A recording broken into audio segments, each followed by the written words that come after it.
নমস্কার, কেমন আছেন সবাই? হাউসওয়াইফ লাইফস্টাইল চ্যানেলে আপনাদের সকলকে জানাই স্বাগত। এখন বাজে দুপুর ৩টে। আজকের ব্লগটা এখন থেকে শুরু করছি। আজকে ঘিটা বানিয়ে নিচ্ছি। আজ বৃহস্পতিবার। আমি প্রায় বৃহস্পতিবারই ঘি বানিয়ে রাখি। তো পুটু স্কুল থেকে চলে এসছে। স্কুল থেকে আসার পরে ও বলছে যে ওর স্কুলে কিছু প্রজেক্টের কাজ দিয়েছে, তো ওর অনেক কাজ। আর প্রজেক্টের কাজগুলো ওকে আমাকে একটু হেল্প করতে হবে। তো এরপর রান্নাটাও বসিয়েছি। তো আমি এখন আজকে ঘুম পাড়িয়ে রান্নাটা শুরু করেছি। আজকে বানাবো ধোকার ডালনা আর ঝিঙে আলু পোস্ত। আজ বৃহস্পতিবারে আমি নিরামিষ রান্না করবো, পেঁয়াজ রসুন দিই না। তো ধোকাগুলো এখানে ভেজে রাখছি আর ওকেও একটু খেতে দিয়েছি গরম গরম ভেজে। আর তারপরে এই রান্না করতে এগুলো করতে ও খাওয়া দাওয়া করে ওর কাজ নিয়ে বসেছে। তারপরে ওর সাথে ওকে একটু হেল্প করে দিচ্ছিলাম। ওর অনেকগুলো প্রজেক্টের ওয়াল হ্যাঙ্গিং বানিয়ে নিয়ে যেতে বলেছে ম্যাম। তো ম্যাম কিছু পেপারগুলো আমি সব কাটিং করে দিচ্ছিলাম, ও পেস্ট করছিল। আর আইসও ঘুম থেকে উঠে গেছে। আইসও দিদিকে ডিস্টার্ব করছে। তো ওকে কাজ করাতে আমি একদিকে রান্নাও করছি, ওকে হেল্পও করছি।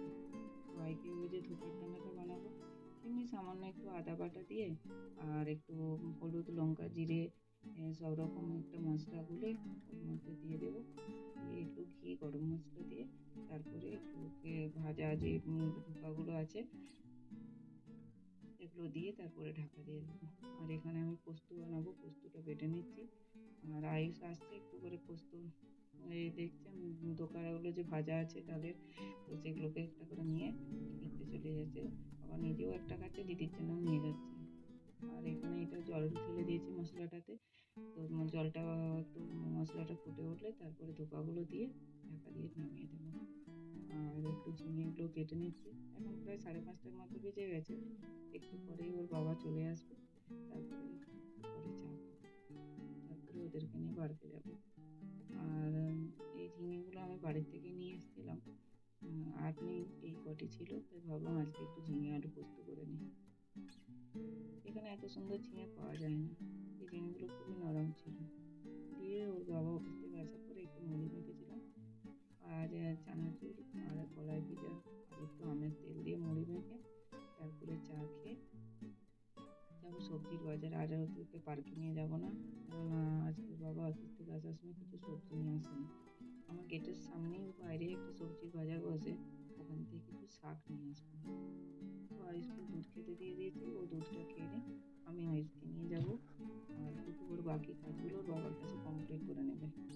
আজকে আর দুটোকে নিয়ে পার্কে যাবো না, কারণ অনেকটা দেরি হয়ে গেছে। এসে আবার পার্কে গেলে অনেক দেরি হয়ে যাবে। এখন সন্ধ্যে 7টা বেজে গেছে। তো আমি আয়ুষকে নিয়ে চলে যাচ্ছি। ফিরতে ফিরতে 8টাতে ফিরে যাবে, 1 ঘন্টা লাগবে। আর ফিরে তারপরে রুটি বানাবো। রাস্তায় যেতে যেতে ওকে ফ্রেন্ডের সাথে দেখা হয়ে গেছে। সে ওর হাত ধরবে না আর ও ওর হাত ধরে যাবে।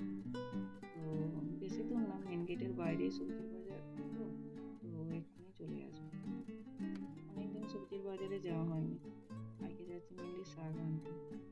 আর শাকটা অনলাইনে করা হয় না, বাকি সবজিগুলো তো সব অনলাইনেই অর্ডার করে নেওয়া হয়। আর শাকটা একটু দেখে নিয়ে আসি।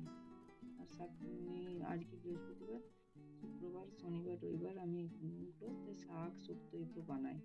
তাহলে সবাই আমরা বাড়িতে থাকি, তো দুপুরে শাকের তরকারি শাকটা এগুলো দুপুরে খেতেই বেশি ভালো লাগে।